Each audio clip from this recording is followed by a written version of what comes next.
I just wanted to keep Switch really short, cause yeah, I was in the combo mode with Corey like Friday morning, about the news. You was asleep, Jesse. Oh, okay. Yeah, I mean, we talked. I mean, we were. Dude, I was at work and Ed's like, Metroid Prime 4 was scrapped and changed developers. I was like, what are you talking about? And he linked me the YouTube video, and I was like, is this one of those fake videos that like people are like screwing around? And I ended up like, and all of a sudden, like, I mean, I couldn't watch it because I was driving, but then all of a sudden all these articles on other sites started popping up, and I was like, holy crap, this is real, this is really happening. And this is Metroid's our topic, our 3 topics today. So I was just like, oh my gosh, this is insane. So, and I literally woke up in the morning to this, to seeing it on because Nintendo of America posted it on their Twitter thing, the announcement and the video, and I'm like, what the world is going on? And yeah. So I mean, it was a pretty big surprise, to say the least. So I guess we'll kind of get right into this here. Metroid Prime 4 development has been scrapped and restarted with the help of Retro Studios. This is pretty big news, because we were kind of trying to decide if this game was going to come out this year or next year. And I think we all kind of decided it was going to be coming out next year. But man, just scrapping the development and kind of restarting with Retro is a huge deal. That's huge. So I mean, that's I don't want to say it's a blow to Switch, because there's a lot of great games coming out this year and probably next year. I mean, there's a whole bunch of rumor titles and everything that haven't even been announced yet. But man, to kind of just restart a project like this was kind of like, it was shocking that Nintendo themselves made a video about it and sent it out. And this is the thing about the video, because everybody was trying to compare it to Zelda.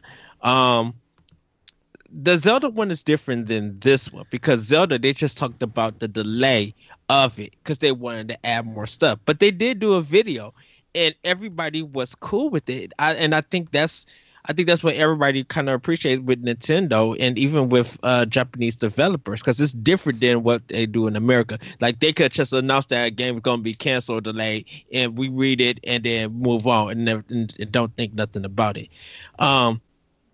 The Japanese developers, if they know that something's not working out, they will come up and own it.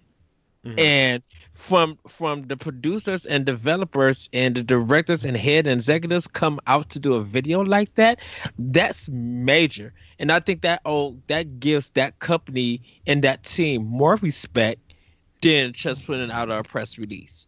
So to see Takashi come out and apologize and said that we had stuff planned for this game, but it did not live up to our quality, our standards, that's huge. Mm-hmm. And everybody was just like, we're not getting it. But now that we know that Retro's working on it, because there were speculations on who was doing it. Mm-hmm. Which some things started coming out about that, where like Nintendo was trying this new way to develop games and stuff, this ad hoc way where like different developers were doing different things. Like a couple studios were working on assets, a couple studios were working on gameplay systems, a couple studios were working on like world design and whatever, and like some studios were like really trucking along, really doing what they needed to be doing, and other studios were it was just fire in the hole, man. It was all just not happening. So that's what I wondered, because when I was reading it, they said that they had created a new team or something, or they had brought in a new team or something, or something like that. And see, and other people thought it was Bandai Namco. So to hear you say that, Corey, like, this is news to me. I didn't hear that. I was just like, oh, really? Some things, like, I've been following Imran Khan, who's the news editor for IGN, has been tweeting and posting some stuff about like what was really happening with Metroid Prime 4 and everything, and it was like, this ad hoc development, and they now here's the thing though, is like whatever those studios were working on, Nintendo could probably take those systems and stuff and have Retro use them, or like assets is the big thing, like yes. Studios that were making assets and stuff, like you don't have to start creating new assets from scratch. That would be kind of, I don't know. I mean, it wouldn't be ridiculous for Nintendo, but in a different way, like look, I know you guys are going to roll your eyes at this, but just stick with me here. EA has Frostbite and all those Star Wars assets, right? Like, yes. How many times have those assets been repurposed in multiple games, And that was EA's big thing too, was like, we're moving everybody to Frostbite because if one game needs a helicopter and another game already has one, we can kind of move this helicopter asset to another game and reskin it and whatever, that was kind of like their big thing. So like, there's no reason why Nintendo can't really do the same thing for Metroid Prime 4. Also, well, it would be cost saving measures. Yeah, and thing too is they've already got HD models of Samus that they can pull from with Smash too. Even like they have these assets other places, and Nintendo, I'm pretty sure, like I can't remember if we discussed this at some point, but like Nintendo's using Unreal Engine for a lot of their games now,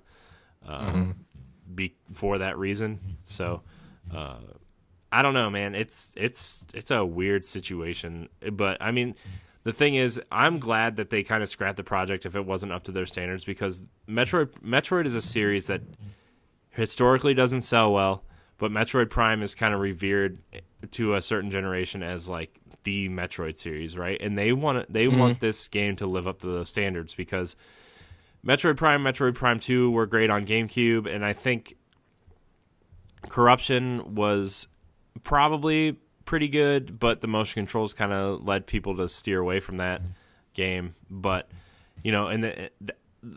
I think they found out real quick that the Metroid Prime name means something when they put Federation Force out, and people hated it, right? And it's like, yes, this is not Metroid Prime. This is not what the Metroid Prime name means. And so I think Nintendo's learned from that experience, although I would like a proper like Metroid Prime Federation Force on Switch. And, we've had that discussion plenty of times. But I think they've learned that, and they are going to try to live up to the Metroid Prime name because of that situation. So I would rather them take their time and do it right than kind of try this new style of development out and get it wrong.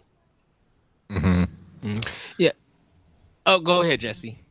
I was just gonna say, I don't know, like that kind of development, just from I don't really obviously know how, what it's like to develop a game or any of that stuff, but like I've been listening to more like interviews with developers and things like that.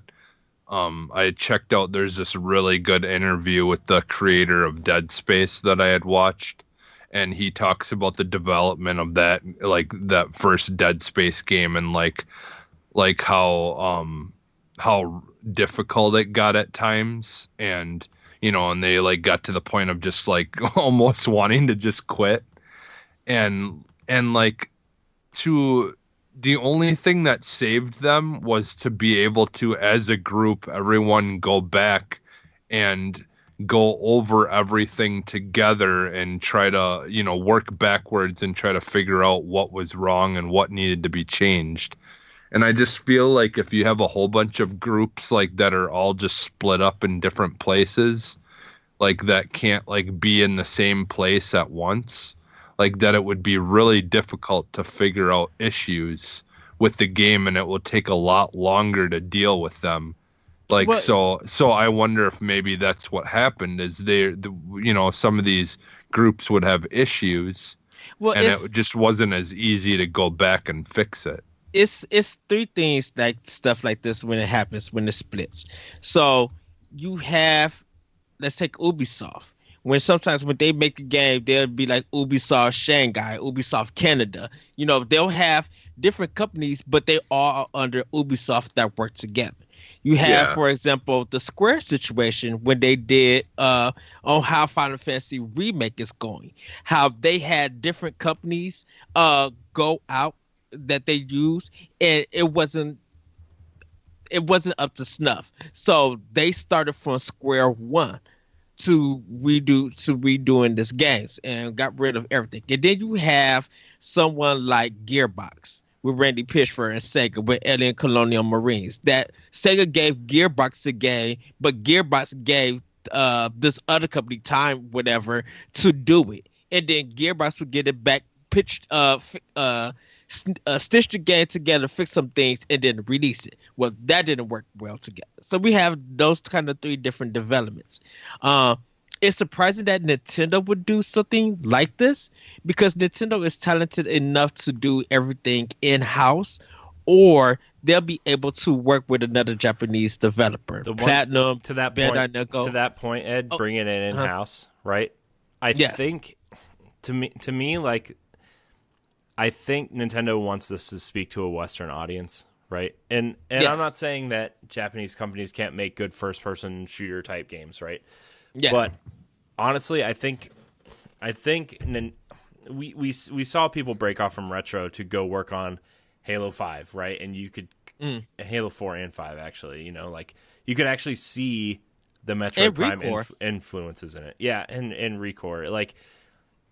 And then some people have actually been hired back to Retro because they want to work with Nintendo, right?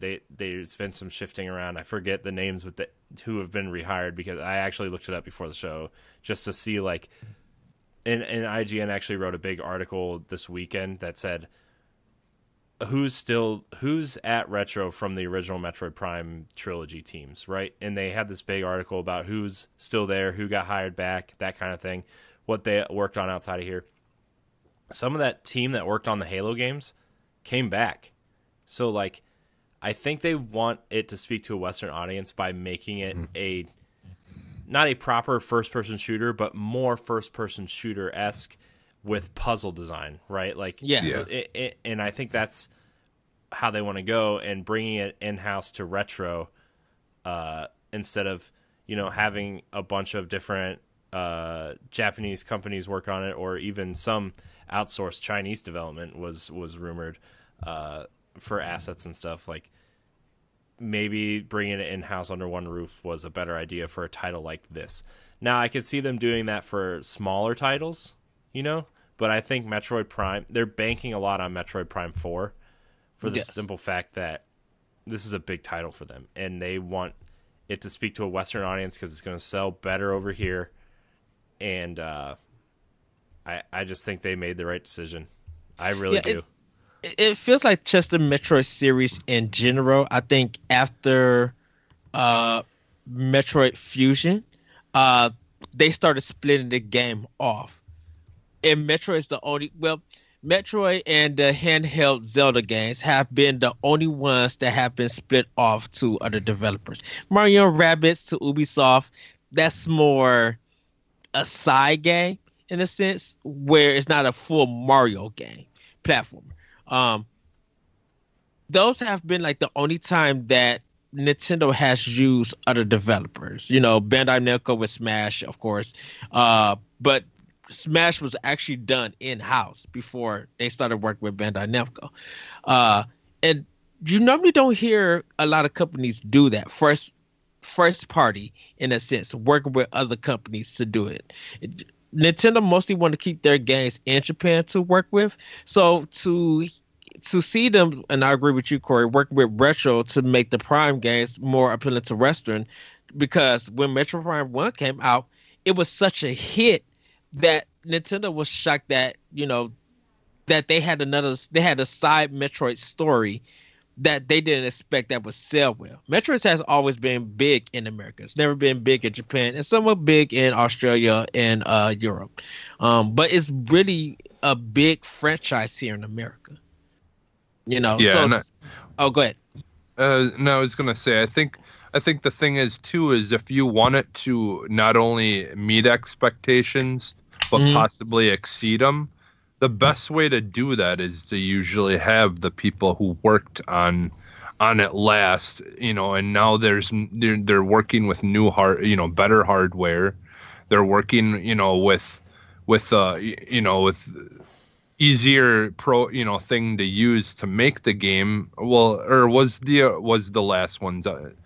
No, the last ones weren't on Unreal. So this is kind of going to be new regardless, isn't it? Yeah. Basically.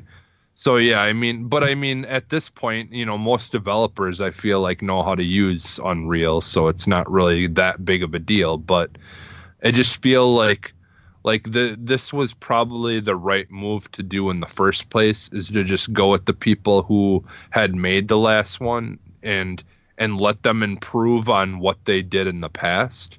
Because that, that's usually most games, they improve with over time, and after a developer has gotten used to like the mechanics of everything and all that, then it just comes normal to them. And then at that point, all it is trying to come up with more unique and cooler experiences. And so I'm sure it would have been an okay game, but I think that's the thing, is it just would have been okay. And they want to be able to exceed the expectations. And I think even Nintendo stated that, we're saying that it didn't live up to its standard. I think they would have been like, if we would have brought this out, it would have probably got a pass because it's a Metroid Prime game and people were excited, but we feel like the quality would have let a lot of people down. So yeah, you're right, Jesse. I just really think, and I was when I was telling Corey this, like, for me, this is kind of hard because I've never felt this way on processing all of this, to be like, I don't know what to say or do. Like, I don't know how to, like, not say fix it, but I'm just like, I don't know what is going to be the future for this game, because I feel like there's going to be a new story.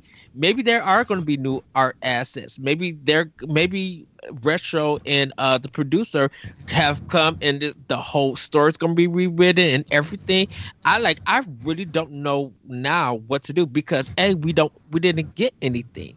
So now I was just like, only thing I could think of is 2020 that the game would be coming out. Well, and I feel like, we had this discussion the other day, where I think it's going to be more like 2021 at this point. Yeah, because like, don't get me wrong, if they're using an engine they're comfortable with and have assets, they can probably build a working game in a year and a half, right? Like, get it to an alpha state, and then Nintendo likes to take time to polish everything up and make sure everything's working functionally. But I think getting it to a playable state, and they have assets and stuff, I bet they can get this game done in an alpha state at 2 years, right? Which would put us at the beginning of 2021, and then they polish and get it to a beta state, work out, because Nintendo are the masters of QA testing. So like, exactly, I think 2021 looks, that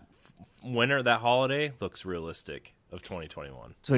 And I feel like with them taking it out this year, I think now Nintendo is balanced. We don't have to worry about Metroid, when it's gonna come out, when it's gonna be on the direct. We don't have to worry about that. I think now, because like when me and Corey was talking, Jesse, we was talking about what's going to happen into the fall, and we kind of was like predicting how the fall could roll out, and the fall and winter is a big thing to Nintendo. So without having Metroid there, it's balanced. There could be a one-hit game, or even a one-hit game for, like, that's a new IP, or something that's ported from Wii U that could come out. I still think we're going to be getting Pikmin. Yeah. Which we have questions about that, so we're gonna get into that discussion too. But overall, like, I know we've had kind of a little bit of a long discussion on this, but like, I think honestly, this them putting out that video kind of resets expectations for people about what's coming. And Ed, I know we've talked about like Nintendo needs some tentpole titles this year, except for the fact that I looked up Animal Crossing. The 3DS version has sold 13 million units. So I'm like, okay, there's their tentpole. Yeah. There's their other tentpole this year is Animal Crossing. But I still think they need like one more a tentpole game this year, but like we'll get into that. And we'll probably have an episode like this. I think we need to have like a mini block on this or expansion pass. What's tell the difference between a tentpole game and a compliment game? Yeah. What about Bayonetta 2? Isn't Bayonetta supposed to be coming out this year? Bayonetta 3? Yeah. It depends on the direct and E3. We need footage of that. So yeah, I mean I want to read some of Imran Khan's tweets here because I've been following him since this was announced, right? Like, okay, let me see where this starts here. Okay, that's Kingdom Hearts. Also, there's another like news story I want to talk about in here that is very, very interesting, but I want to get through our Metroid Prime 4 talks first. Okay. He says, where does it start? His first tweet was, I guess that explains where Metroid Prime Trilogy disappeared to. And that was in response to the video. And then a couple minutes after that, he said, Retro working on Metroid Prime 4 is interesting. There's not a lot of old Metroid Prime people there anymore, so the experience is in name alone. It's a good PR move, but I understand what happened to the old developer. But under what happened... Wow, this does not make sense. But I understand what happened with the old developer, which was BNS. Bandai Namco something, I'm assuming? Systems, I think. Oh, to cause them to overturn the table. So I'm going to get in this thread. He has a couple more tweets on this thread. I last heard the last I heard of the game was around September when people told me it was proceeding fine. Reggie even said the same in December when clearly it must have been boiling over. So that tweet right there, he said either done or canceled, and then he says Nintendo sits on a lot of games for a long time until they feel like marketing it. New Super Mario Bros. U Deluxe was on the eShop servers for like a year before they started marketing it. So whatever they were working on is probably already done. It's probably that Star Fox Racing game that was rumored. So that's probably done. Can't wait for that if that ever happens. So he goes on to say the people who were working on it was Bandai Namco Studios, but different parts were also involved, including a studio in Southeast Asia made of mostly old Star Wars 1313 developers. So there's that. And then he continues later on to say, hearing that the big problem with Metroid Prime 4 development was Nintendo's experimental ad hoc development process, which was the game is being made in different parts of different countries. Some studios were trucking along saying it was going smoothly while others were on fire elsewhere. He says internal thinking was that it needs to be all under one roof to right the shift. Interestingly, Retro Studios made a pitch for their involvement and put together a demo that Nintendo liked.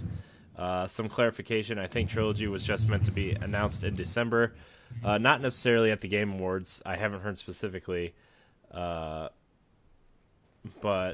it's basically done and ready to be shipped. He says that later on in a couple tweets. So that's basically the story of that.